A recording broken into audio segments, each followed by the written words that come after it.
sëñ Mountakha Mbacké jox na leen ko alors sëñ bi nag mu daal di jàpp ni faw mu daal di li nga xam ne rek moo di def si kéem kàttanam waaye itam mi ngi daal di promettre encore une fois dina def le tout à ce que signal bi daal di dikkat fa nga xam ne itam mooy zone ko Walf TV leer du jamono moom itam ki nga xam ne moo di sëñ Mountakha il est dans tous les fronts quand même ki nga xam ne moo di sëñ bi alors apporté na li nga xam ne mooy soutien à Walf TV dig na leen li nga xam ne moo di signal bi que dina rétablir signal baa ngi ñëw exactement donc franchement dans ce cas de figure ki nga xam ne moo di sëñ bi a obtenu ses fruits jëm ci li nga xam ne itam soobu woon na ko ak li nga xam ne moo di yëf yi.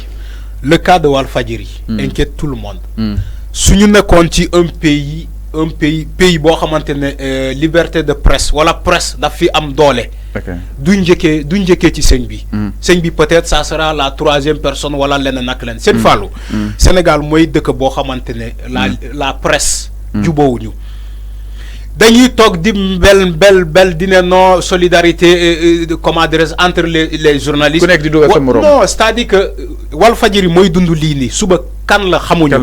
voilà Walfadjri encore une fois une maison de presse boo xamante ne tey moom moo am victime boobu ñu tëj c'est pas normal dans un pays où il y a la démocratie. ñu tëj un média lum pour un mois créer des chômages techniques. ba pare. Les patrons de presse, ils sont pas solidaires. Faut que nous wax tamit tédé.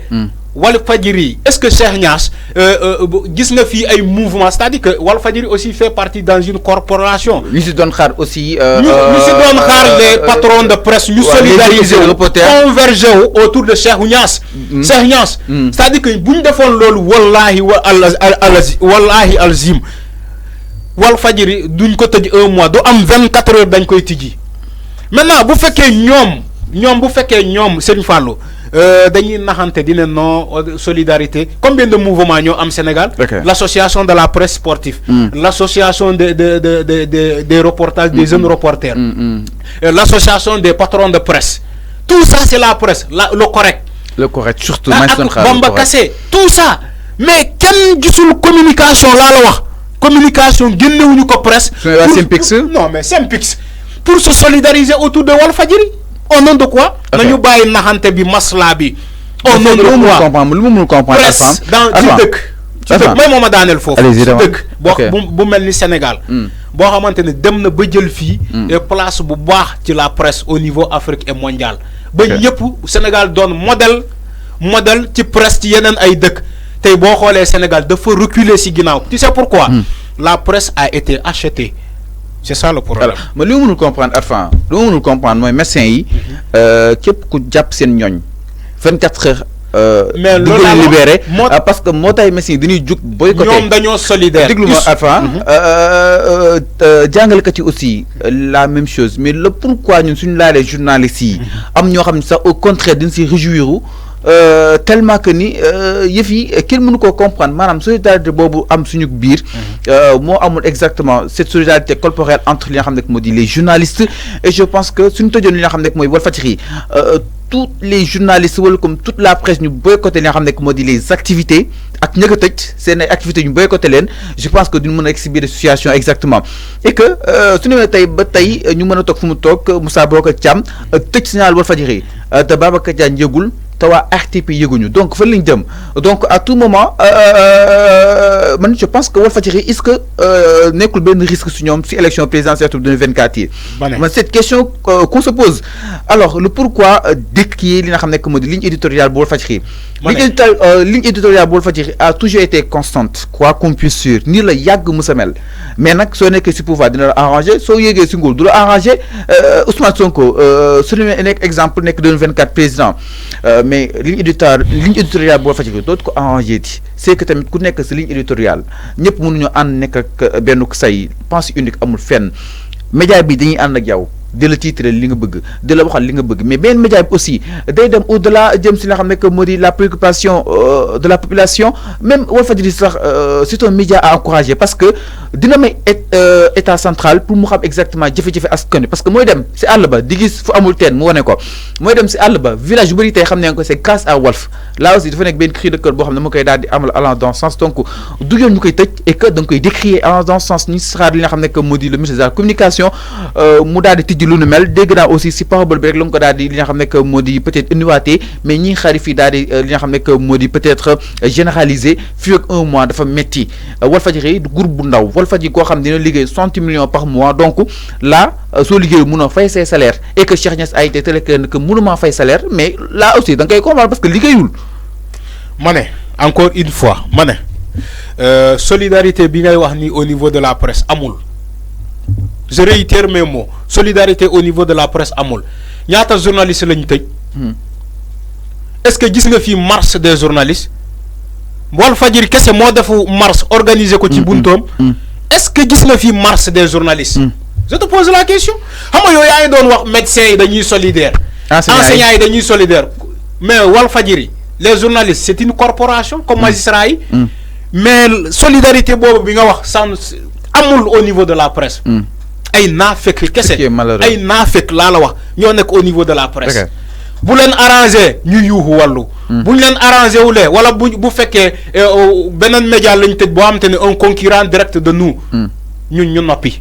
loolu moo am ci po may moo daaneel foofu encore une fois je vais indexer la faute au patron de presse. si bu fekkee yow ubbi nga presse. pour maintenant exercer une fonction comment dirais-je de journaliste. c'est-à-dire que de l'information assurer information. bu fekkee yow da ngaa jéng wala dañ laa jënd bu yóbboo nga lem ranger ba mu jàkk sa émission sànni ko fële. parce que dootul nekkati maison de presse wala dootul nekkati média. loolu la ñuy dund actuellement. on voit des médias yoo xamante ne tey bu ñu waxee tey ñu lever sanction bi Walfadjri. ils sont restés à fond. c'est clair par rapport même je vais commencer par rapport à la RTS. c'est clair RTS may ma daal 2 secondes RTS laa la wax. c'est la première maison mère au Sénégal. RTS c'est pas un média boo xamante nguur gi moo ko moom d'ailleurs la preuve nguur gi day dem beneen nguur mooy ñëw. mais RTS dafay continuer di nekk. RTS na xeex bi révolution des médias na jógee na commencé ci RTS nga xool groupe Futurs Médias ak keneen où sont-ils. mais RTS kenn waxul. je pense que su fa jógee di leen limoger ça si. ma ne limoger ak ñàkk a limoger moo am. décret lan lay ma ne quand l'ordre est manifestement illégal. L'ordre est manifestement illégal, il faut désobéir. La RTS fait partie dans une corporation. Décret, décret. Décret, mais c'est un média. C'est pas un média. Mais c'est un média de l'État. Mais c'est un média. RTS a toujours été comme ça. Révolution, c'est une fois. Encore une fois. C'est clair. RTS, c'est pas pour. C'est pas pour le président de la République. C'est pas pour. C'est pas. Non, mais. C'est ma solidarité. RTS, man média privé là, man. RTS moom taxul may wax parce que RTS moom adduna mës a neex ba ñu jël benn pouvoir lu dul dina xam ne que moo di état bu Sénégal alors ñooñu daal jàll source A mu daal di kii exactement source A nag ak Sonko continue de communiquer ses téléphones confisqués et empêche de recevoir la moindre visite alors source A mu daal di kii exactement que ni Sonko certes ay téléphone am jël nañ ko si moom te mënul kenn appel waaye ba tey mi ngi wéy daal di communiquer alors ces appareils cellulaires ayant été arrachés par les forces de l'ordre. Le maire de Ziguinchor parvient, via un téléphone particulier, communiquer avec certains de ses amis de Pastef, mais aussi de Yewwi Askan Wi, qui ne peuvent plus apercevoir sa tronche. ma ne ko doon sax jënd li nga xam ne mooy téléphone am waaye ki nga xam ne moo di Sonko ba tey mi ngi wéy daal di communiquer ak certains de ses amis fa nga xam ne itam mooy zone Pastef ak waa Yewwi Askan Wi. alors ba tey source A dans l'affaire Sweet Beauty. Les conséquences appel bi nga xam ni itam moo daal di jur si conséquences yi nga xam ni itam Adji Sarr déposé na ko récemment diggante moom ak ki nga xam ne moo di Ousmane Sonko boobu day appel sax certes li nga xam ne mooy dossier bi mi ngi si li nga xam ne moo di loxoy chambre criminelle donte sax li nga xam ne moo di condamnation bi peine correctionnelle la nga ko daal di li nga xam ne moo di condamné jàppale ni itam ki nga xam ne moo di condamnation bu Ndeye Khady Ndiaye kenn waru ko mën a li nga xam ne moo di yokku fii ak li nga xam ne moo di parquet bi déposé wul appel. Donc Adji Sarr la mu déposé appel si xaalis bi la war a mën a intervenir kese il faut parquet bi déposé appel pour ñu daal di gën a mën a yokk wala kon aggraver li nga xam ne moo di condamnation bu Ndeye Khady Ndiaye jamono jooju nag Sonko confisqué neen ay téléphone am man ni kon ay téléphone particulier lay daal di wuyoo ay xaritam exactement 30 secondes la situation métti quand même. Non mais c'est évident que Seigne Fallou on est au 21e siècle. Yow même bon nangé ñaari téléphone Ousmane Sonko attends-toi à ceux qui continuent de communiquer. Parce que c'est lui, il y a combien de téléphones là-bas? Ces femmes ont des téléphones. Jabaram yi dañuy génn di dem liggéey di ñëw. Est-ce que mënuñu ko jënd téléphone bu muy communiquer wala est-ce que mënu leen jox téléphone pour ñom ñu jënd xaalis pour ñom ñu dem jëndal ko benen téléphone. Maintenant qu'est-ce que vous voulez? Il reste avec ces comme ça sans communiquer alors que il est chef de parti. Non mais quand même képp kuñ ko def ci benen camp bi il va continuer à communiquer avec ses ay ñoñom. C'est normal. C'est clair. Sonko continue à communiquer donc dañuy dal exactement si Express mu dal di exactement Express nak ak